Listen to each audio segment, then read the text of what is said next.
উপদেষ্টা হওয়ার সাপেক্ষ না।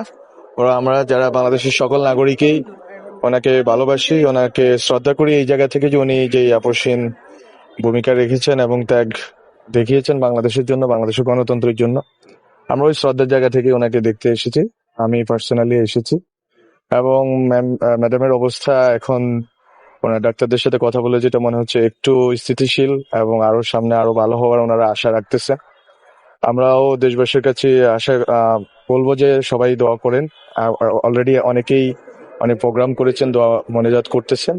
আপনারা সবাই আল্লাহর কাছে দোয়া করেন যাতে হচ্ছে উনি সুস্থতার সাথে আমাদের মধ্যে থাকতে পারেন এবং আমরা যাতে এই নির্বাচন থেকে শুরু করে পরবর্তী যে গণতান্ত্রিক রূপান্তর যেটা ঘটতেছে বাংলাদেশে, এই সময়টাতে যাতে ওনাকে পাই, উনি যাতে থাকেন, তাহলে হয়তো বাংলাদেশে একটা স্মুথ ট্রানজিশন হবে এবং উনি এটা দেখে যেতে পারবেন ওনার সেই ত্যাগ এবং ওনার যে স্যাক্রিফাইস, সেটার ফসল উনি দেখে যেতে পারবেন। যে একটা ডেমোক্রেটিক ট্রানজিশন হলো, একটা নির্বাচন, যে নির্বাচনের জন্য উনি চেষ্টা করে গেছেন, নির্বাচনে একটা গণতান্ত্রিক রূপান্তর ঘটে গেল, এটা উনি দেখে যেতে পারেন এবং বাংলাদেশ যেন একটা স্টেবল একটা কান্ট্রিতে রূপান্তরিত হয়।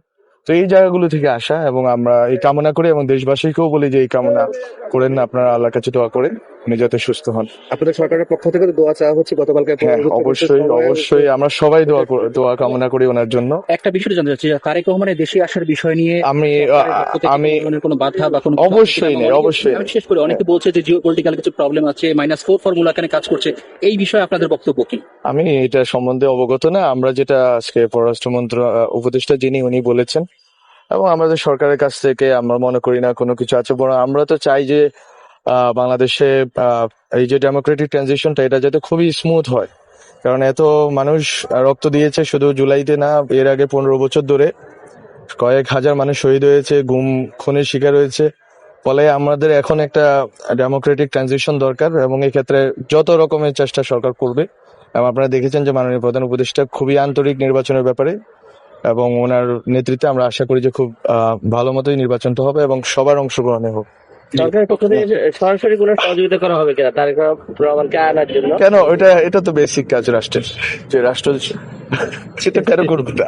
ওকে, থ্যাংক ইউ।